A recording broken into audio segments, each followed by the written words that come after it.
welcome to once again another episode. So this is Karumba so far, and I also cover Flinders River, which is a free camp we did after Karumba. But Karumba, you can join in, honey. It's on the Gulf of Carpentaria. What is it? Gulf of Carpentaria. I'll get it right. It literally is the middle of nowhere. You gotta.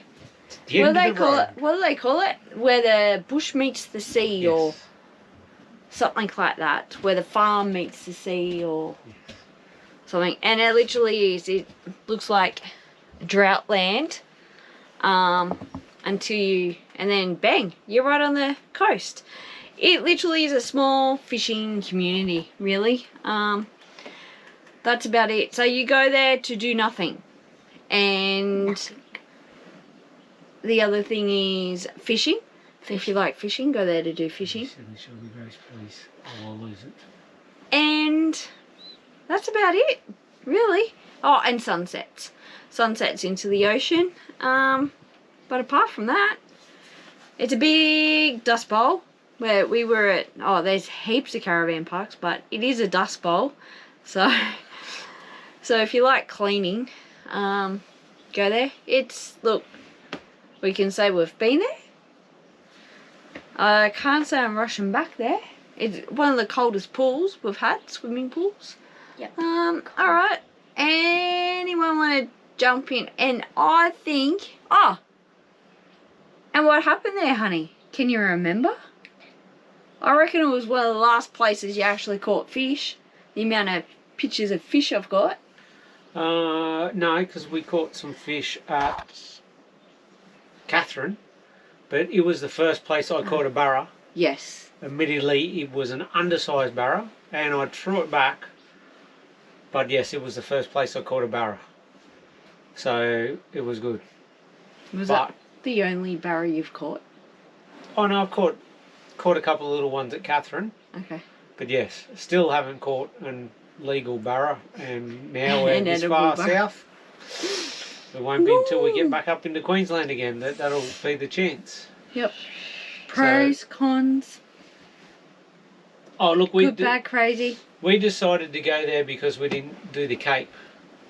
We thought we'll go and check that out. Oh look, yeah, it was one of those places to tick it off. It was just ridiculously busy, like just crazy. Oh yeah, it was packed, wasn't it? It was just every single caravan park. I tried to inquire about a deep sea, to go on a fishing charter.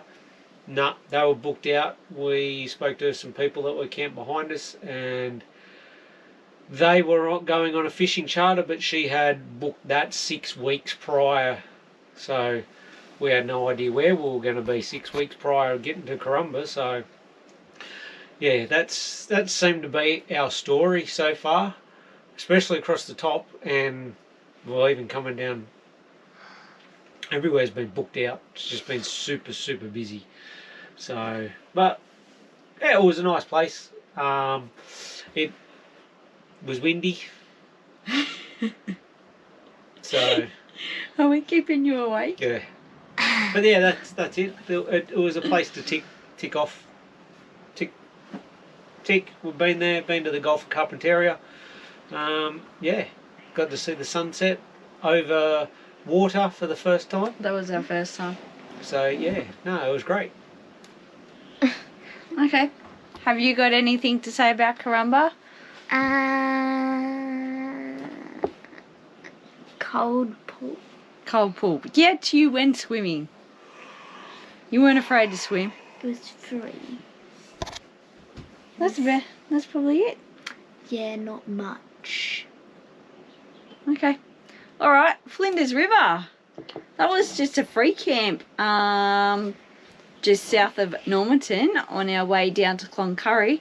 So it was an entertaining afternoon, put it that way. We did our usual, pulled in at lunchtime, and discovered there was 2-3 other campers in there when we got there, and we managed to get probably one of the last spots. And then one of the campers actually left. They were obviously just stopped there for lunch.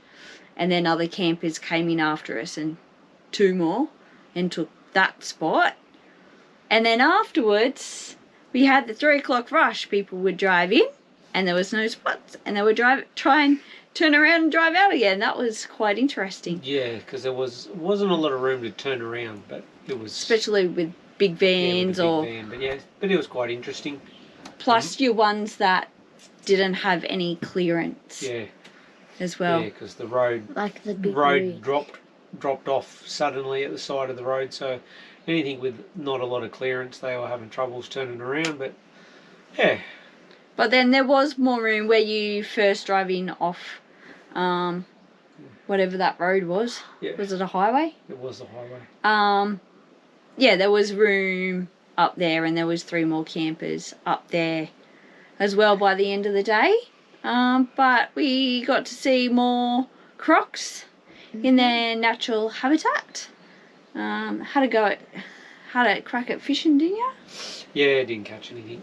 Nah. But yeah, there was plenty of freshwater crocs around. Apparently there was a big saltwater croc there too, but we never seen him. So, yeah, we did. The saltwater croc. Yeah, we the big are one. on the sandbank. Yeah. Yeah, which is in the video. But yeah, it was a pretty cool free camp. It was. I quite enjoyed that, and it was... Oh, except for the mozzies packing up the next morning. Oh yeah, mozzies were pretty wild, but it was our last hot night for a while. Little did we know what we were in for, we didn't know what heading south. Heading south into, so it'll look a bit funny because in the video we'll be in our old van and we're doing this in our new van. Okay, here is a new mod for the bathroom. So with my second lower basket, all our little tubes were falling through the bottom, and I've just chopped up some core flute that we've had laying around to put in the bottom, and I'm about to test it out. So I'll turn you around, show you what I've done, and then we'll test it.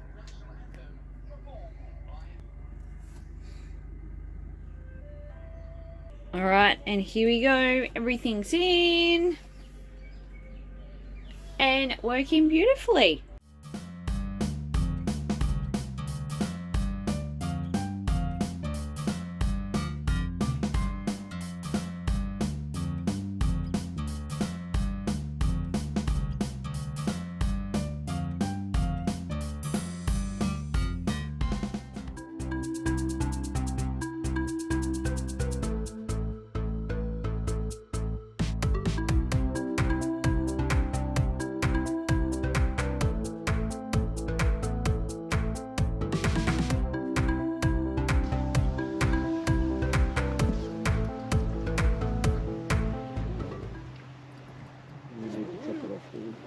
Yes. I already chopped half of my sunny's on. Okay, we are here at Karumba Point to watch the sunset in the Gulf, which is new for us because being from the east coast, it's sunsets over the mountains, so it's a novelty for us. So here we are, set up. That's it, now we don't need to go to WA. Woohoo! Think of all that money we just saved. Yeah, exactly.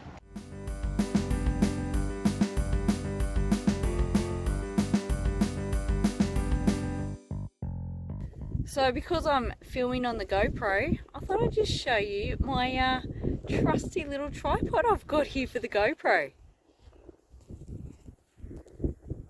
There's the Karumba sunset, and there's me GoPro tripod.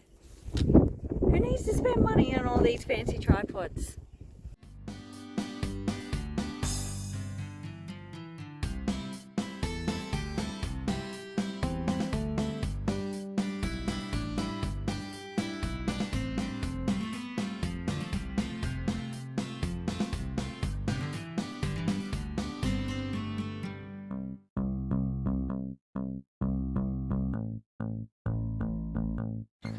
Once again, we're back in the ensuite. Another quick little mod that I've finally pulled my finger out to do is our touch lamp. So it was in under the basket, the first basket, but once the second one got in, it was in the way. So eventually I moved it to here out in the open. So when we need the ensuite during the night, we have light again. Ready to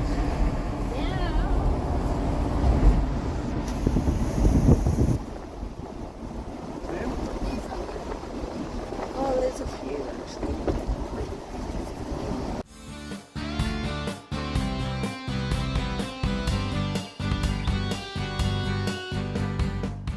I'm going to show you how well we have scored it here on our little site that we jagged. We're perfectly level. We didn't need leveling blocks, which is wonderful. So, and we were also then able to stay hitched up.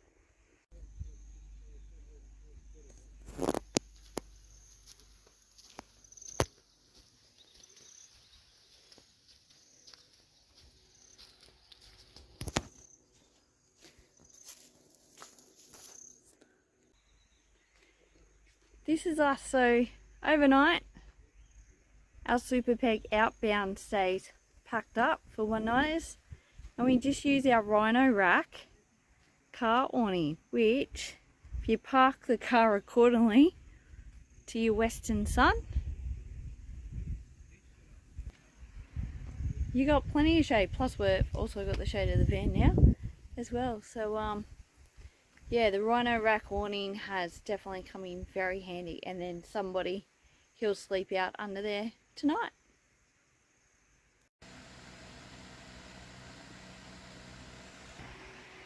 So as you can see, the aircon remote is saying it's currently 32 degrees in the van.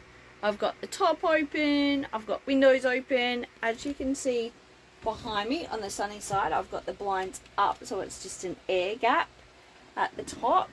The sun has just gone behind clouds. It's now cloudy, and literally all I have is this Sirocco into the body of the van on the highest setting.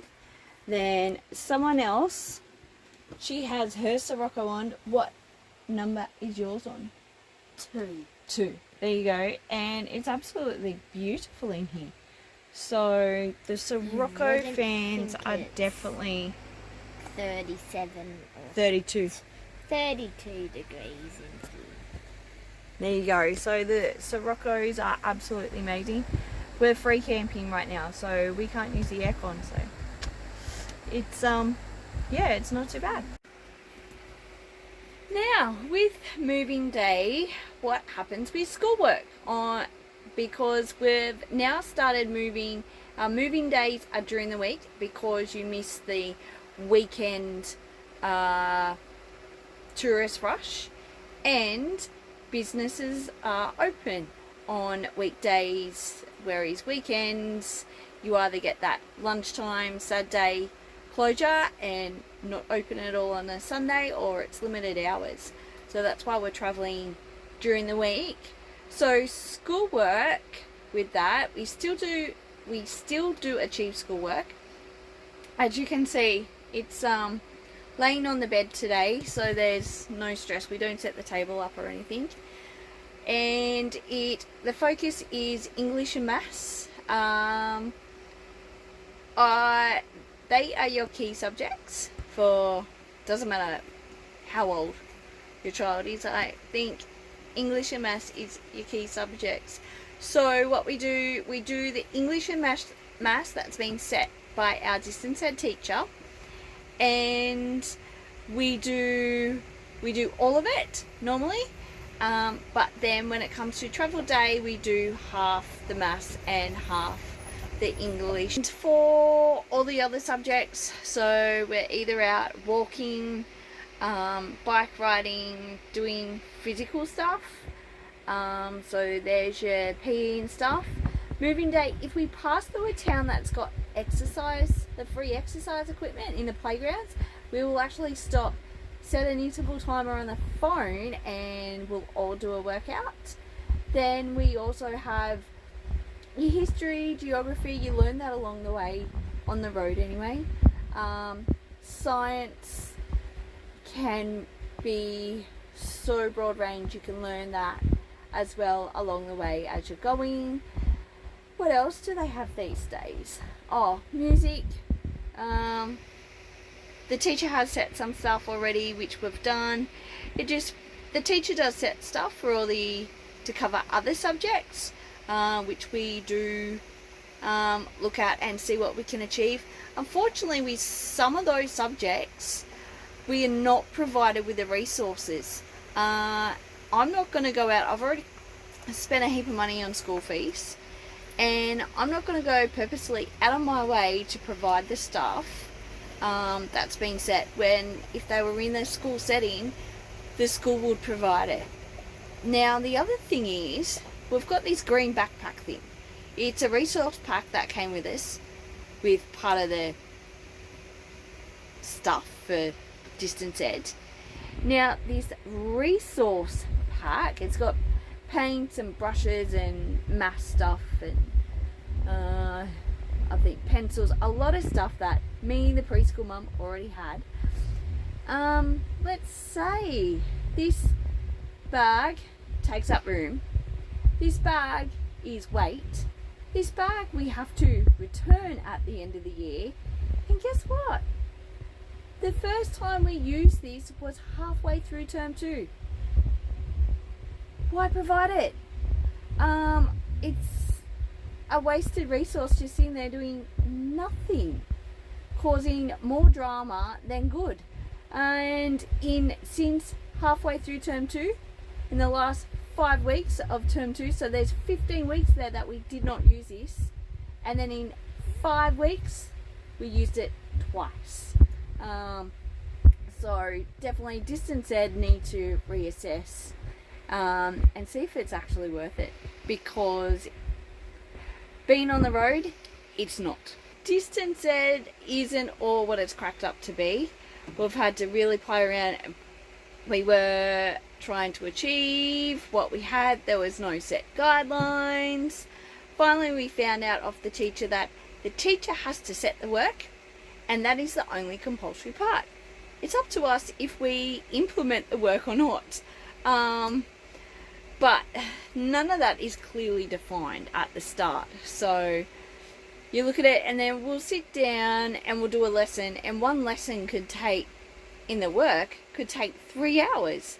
So our routine now is each subject, when we do the lesson, clock goes on for 25 minutes, and once the buzzer goes, that's it. 5-minute break, move on, fresh, new subject. And that's currently working for us at the moment.